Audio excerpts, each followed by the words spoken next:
Plot the following points on graph paper and connect them in the order given. Then connect points A and D.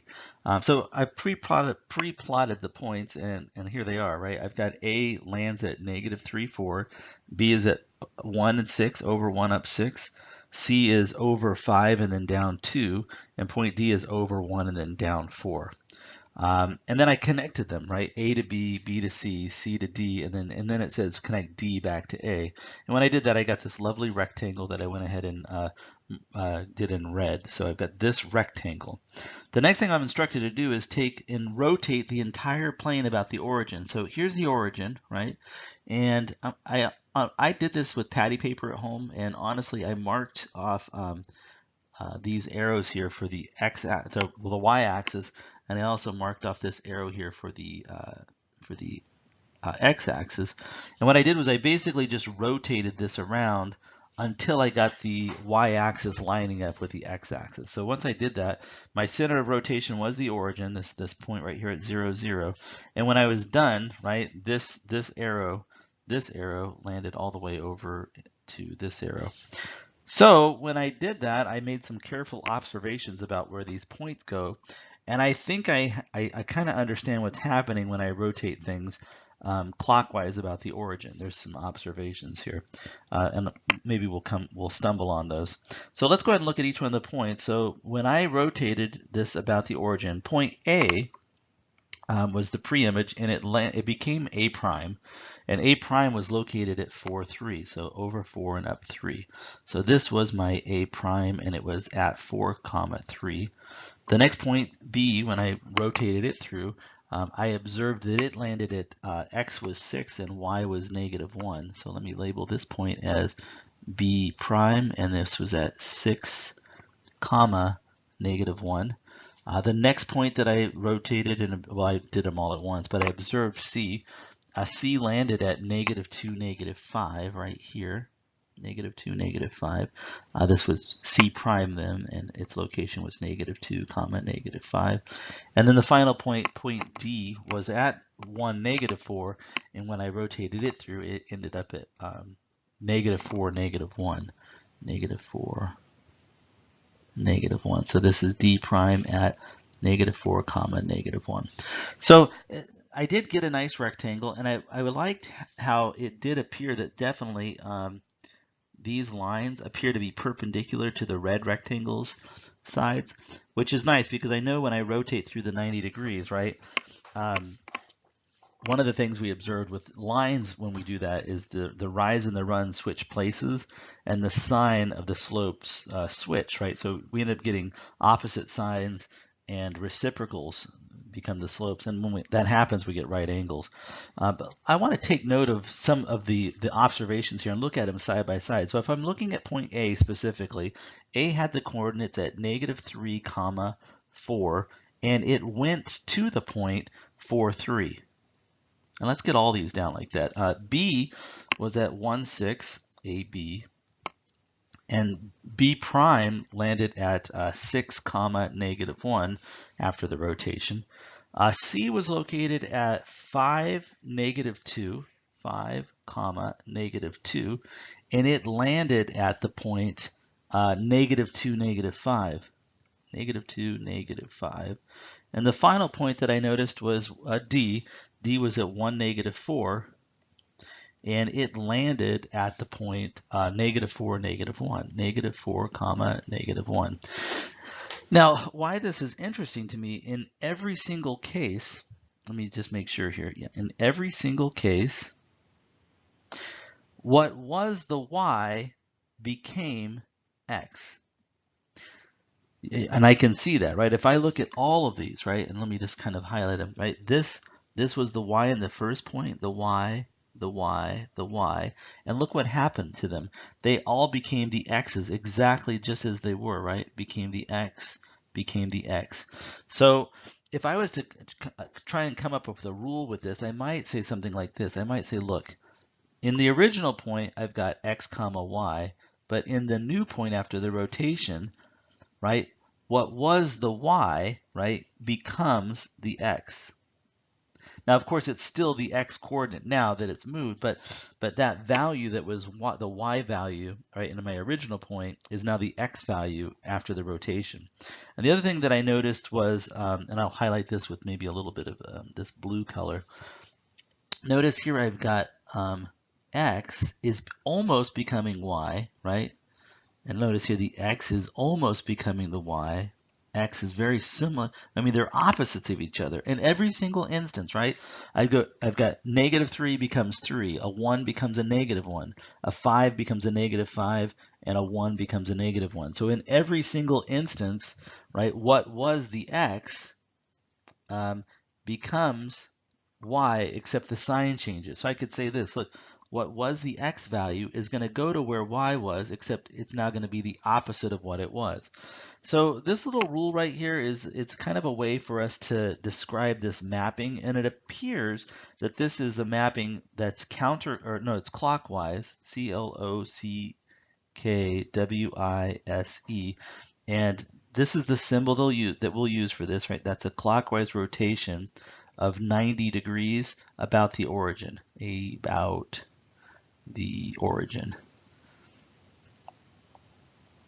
which is coordinate 0, 0. In question 46, it says triangle HGJ at right has been created from triangle ABC. Why is triangle HGJ not a rigid transformation? That's kind of a vocabulary thing. Why is it not a rigid transformation of triangle ABC? Explain the properties of triangle ABC that have been preserved and which have not been preserved. So if I take a look at it, I just turn back a few pages to the math notes in this section, and they are very careful to define a rigid transformation, right? It says, in this chapter, you're studying functions that assign each point into a plane to a unique image point in the plane. These functions are called rigid transformations or motions because they move the entire plane or the entire sheet of tracing paper. With any figure you've drawn, so that all of the figures remain unchanged. Therefore, angle measures and segment lengths are preserved. So if I look at it, right, angle measures and segment lengths must be preserved. Now, in this diagram, it appears that, right, the angles are preserved, right? It appears that angle A is congruent to angle J. It appears that C is congruent to angle H. What's happened though is it's shrunk, it's gotten smaller, right? So unfortunately the segment lengths have not been preserved, so this is not a rigid transformation.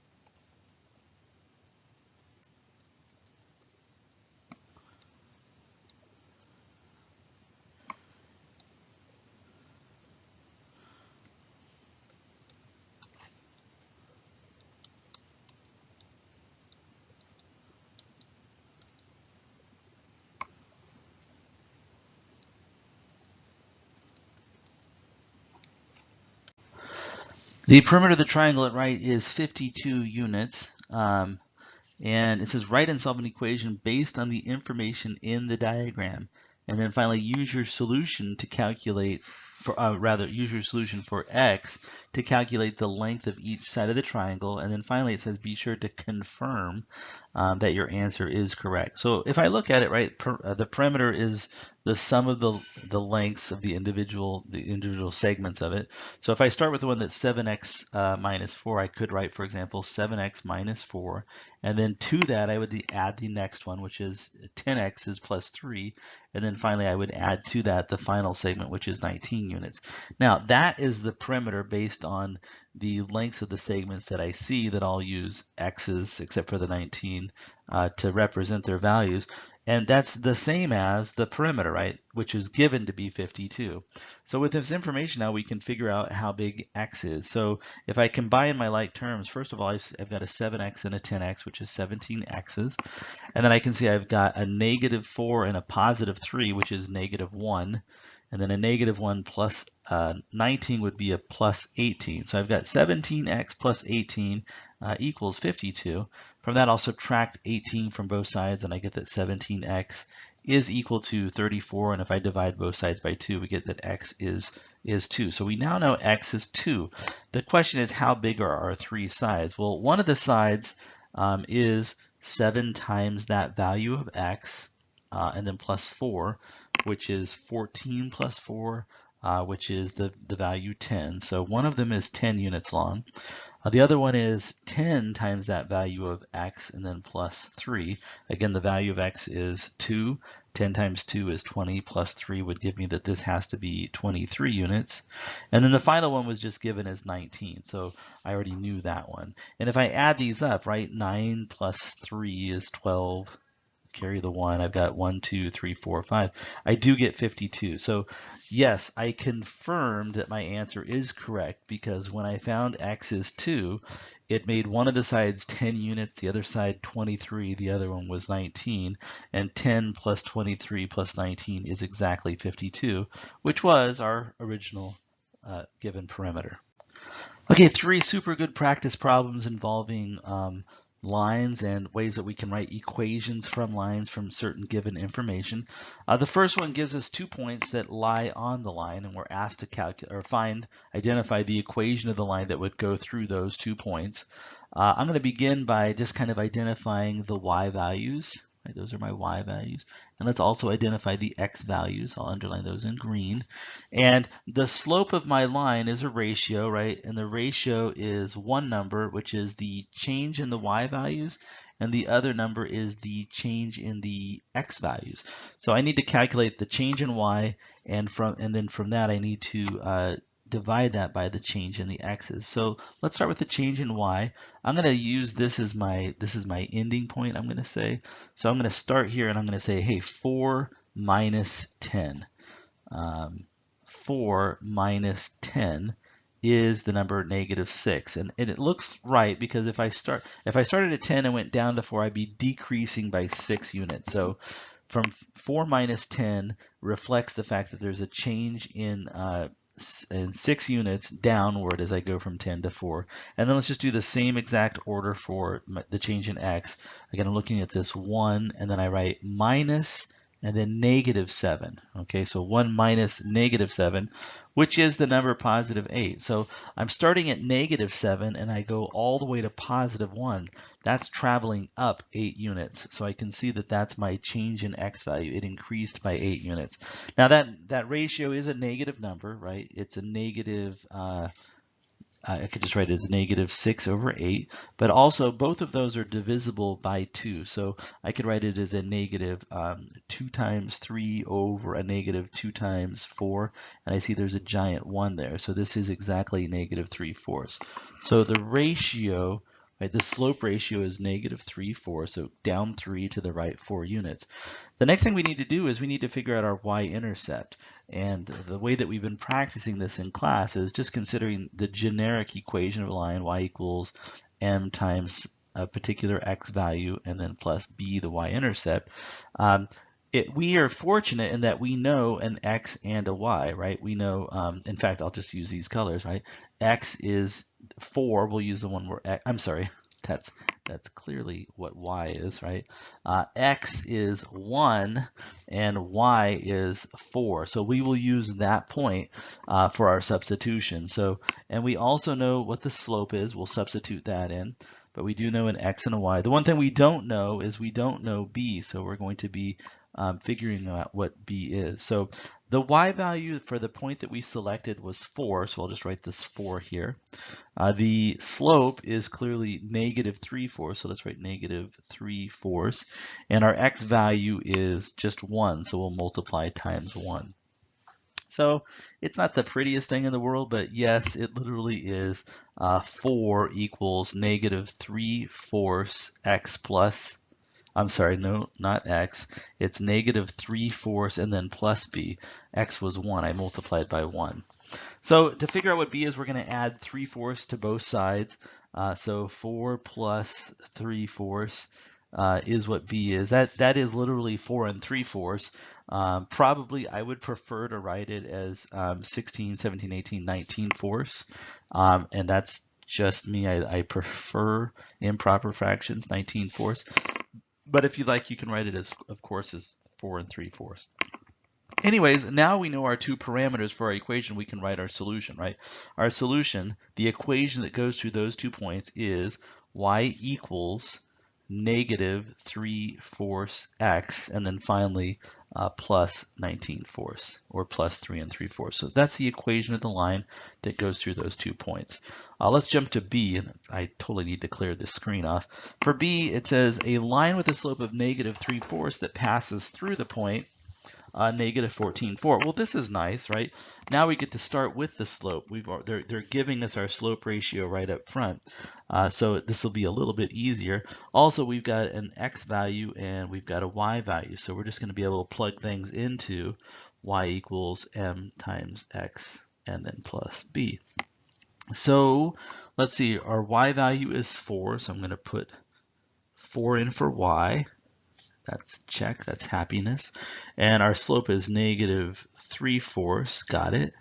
And our x value is negative 14, got it. And that, of course, we were going to add b to. So the question is, what's b? Well, let's see, if I was to multiply, multiply negative 14 times negative 3, I believe I get positive 42. So this is 4 is equal to 3 times 14 is 42/4, and then plus b. So I need to subtract 42/4 from both sides. Okay, so 4 minus 42/4 from both sides is what b is. At this point, you might be grabbing a calculator, but I'm going to stick it out here. If I was to convert 4 into fourths, I could multiply it by 4 over 4. Anyways, that would be 16/4. So 16/4 is the number 4, right? That's the number 4. So that's a valid substitution. And I'm just going to subtract from that 42/4, and that's still the value of b. Well, 16 minus 42 is negative 26/4. That's not pretty, but 26 divided by 2 is 13, and I'll probably leave it just like that, right? So my value of b, I'm going to say, is negative 13/2. So there's my y-intercept, negative 13/2. At any rate, now that I know both the slope, right, it was given before originally, and I know my y-intercept, I can write the equation of my line, and I'll just fit it in right here. Y equals negative 3/4 x, and my slope was minus 13/2, and a nice box there. We'll set that off as my answer. And then the final one, it says, write a line with a slope of 0 that passes through this point. So that's convenient, right? The slope is 0. So I could do this a lot of ways. I could start right here, right? Y equals mx plus b. I could put in y, which is negative 11, equals m. The slope is 0 times 6 plus b. Okay. Well, let's see. If I multiply 6 and 0, I get exactly 0. So that means that negative 11 is what my y-intercept is, right? And my slope is 0. So the equation of the line is y equals, if you want, you can write 0x minus 11. But you can multiply it by all of your different x's by 0. You're always going to get 0. So the equation just collapses to, hey, y is negative 11. That is a beautiful horizontal line that runs down below the x-axis by 11 units, right? So if this is my x-axis, 1, 2, 3, 4, 5, 6, 7, 8, 9, 10, 11. Way down there is this line. Y's are all negative 11 on that line. X's are changing, right? X's can be positive, X's can be negative, X's can be 0. But the Y's are always equal to negative 11. So for the function f of x equals the square root of something, the square root of 3 times x minus 2. So we're going to triple x, subtract 2, and once we have that value, we're going to take the square root of that whole thing. So let's do that for 1, right? If 1 is my input, I get 3 times 1 minus 2, and we're going to take the square root of that. 3 times 1 is 3 minus 2, so 3 minus 2, and 3 minus 2 is 1. So what I have here is the square root of 1. Turns out the square root of 1 is 1, because 1 times 1 is 1. Let's try it for 9 now. So 9 is our input now, and I'll do it down here. So now we've got 3 times the value of 9, and then we're going to subtract 2 from that. The square root of that would be 3 times 9 is 27. And we're going to, 3 times 9 is 27. and subtract 2 from that, that would be 25. And the square root of 25 is 5. So when we plug 9 into this function, we get the number 5 out. We plug 1 in, we get 1 out. Let's jump to 4. So if I plug 4 into this function, this is now going to be the square root of 3 times 4 minus 2. 3 times 4 is 12 minus 2. So we're looking at the square root of 10. And that's a fine number. The square root of 10 is not a perfect square, right? The square root of it, I'd have to consult my calculator actually real quickly. Okay, so I'm getting that this is approximately 3.16. And if you want, you can leave it as the square root of 10, right? That's a fine answer, and we could look that up. Or you can convert it to a decimal equivalent, which is about 3.16. And then our final one, it says, hey, what about when x is 0? So that would give me 3 times 0 minus 2, which would give me negative 2. Okay, that's problematic because whenever I multiply a number by itself, I get a positive number. So for example, if I was to look at, 3 times 3, that's a 9, right? So that's why I say the square root of 9 is 3. But I can't think of a number I could multiply by itself and get a negative number. So whenever we see this, right, the square root of a negative number is undefined. D-F-I-N-E-D. So just write that, right? The square root of this negative number is undefined, but the other ones were 1, 5, and root 10. Okay, question 50 is probably a little easier for me, more difficult for you, because it says explain or justify each of your steps. So I'm going to verbally do that, but you should probably jot down, what's the justification for each of the steps here. So let's start with A. And we've got x over 8, and that equals 3/4. Now, one of the things that I like to do, and we haven't talked about this a lot, we will talk about it more, I think our textbook calls it fraction busters. If they haven't said so already, it's coming up soon. But what you can essentially do is multiply each side of the equation by a number, and if you pick the right number, you can pretty much obliterate all the fractions in it. So I'm choosing to multiply both sides of this by 8, and it's specifically designed. I picked it exactly because I know it's going to eliminate fractions, and maybe you can see, what's happening here. So if I multiply the left-hand side with this 8, what I get is 8x over 8, and you guessed it, 8 times x, and let me write over 8, and you guessed it, that becomes just plain old x. On the other side, that equals 3 times 8 and then over 4. There is a big one there, right? That there's a 4 over 4 because 2 times 8 is 4. So because of that, I can simplify that to just plain old, let's see. Let me make sure I don't mess this up. This is 3 times 4 times 2. 4 times 2 is 8 over 4. So here's my giant 1. So what I'm left with is the 2 times 3, which is 6. So that's pretty simple, right? X is the number 6. X equals 6.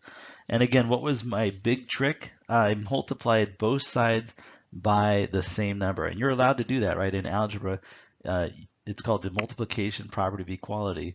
If you have equal things, and they certainly are stated to be equal, and you multiply both sides by equal things, and you can say here I multiplied one side by 8 and the other side by 8, which 8 is equal to 8, you get equal things. And just a little simplification there, I see that x is the number 8. Let's try B. So on B, we've got 5x and then minus, and I'm just going to use the distributive property right now, minus, and then an x, and then a minus 1. So real carefully notice here, I'm multiplying this positive x by a negative 1 and the positive 1 by a negative 1, which is, remember, bringing things out of the negative zone from our algebra tile expression mat. On the other side of that, we've got 5 minus 2x. If I collect my like terms on the left-hand side, 5x minus a single x is 4x, minus 1 equals 5, and then minus 2x. I can add 2 x's to both sides, If I do that, I will get over here 6 times x minus 1 is equal to 5, and then I'm going to add 6 to both sides, or 1 rather to both sides. When I add 1 to both sides, I get that 6 times x is equal to 6, and division by 6 on each side clearly reveals that x is indeed the value 1, so x is 1. Let's do C. On C, I've got a 3x plus a 5 minus an x, and then equals an x minus 3. Over on the left-hand side, that's 2x plus 5 equals an x minus 3. Taking away an x from both sides, we get that x plus 5 is negative 3, and then taking away 5 from both sides, we get that x must be the value negative 8. And I'm a little suspicious of that for some reason, so I want to double check that. If I go 3 times negative 8 and then add to that 5 and then subtract a negative 8, the question is that the same as a negative 8 minus 3? So I'm just trying to verify that indeed these are equal things. Well, 3 times negative 8 is negative 24, and then plus 5, and then plus 8. Okay, that makes this is 13. So I've got negative 24 plus 13. And I know that when I combine those, I will get a negative number. And it's the difference in them. So if I take 24 minus 13, 4 minus 3 is 1, and 2 minus, so I get negative 11. So that is negative 11 on this side. And over here, negative 8, negative 9, negative 10, negative 11. Yeah, negative 8 and negative 3 together is negative 11. So yeah, I did check. For some reason, I was just worried it might have been wrong, but it's okay. Negative 8 was the solution. And then finally, let's look at D. On D, I've got 2/5 equals x over 40. Let's see, on A, I used fraction busters. I multiplied both sides by 8. On this one, I'm just going to do the little cheater shortcut. It's equivalent to this, but if you have a proportion, which is 2 ratios that are equal, right? One fraction equals another fraction. And be real careful. It has to be a proportion. If you have a proportion, this shortcut works, right? The cross products are equal, so I get that 5 times x is equal to the number 80. And if I divide both sides by 5, my calculator tells me that I get x must be 16. So divide both sides by 5. This is the division property of equality. I'm dividing by 5. And when you do that, you get equal things also. So 80 divided by 5 is the number 16. So 2/5 is the same thing as 16/40. That's the end of this assignment.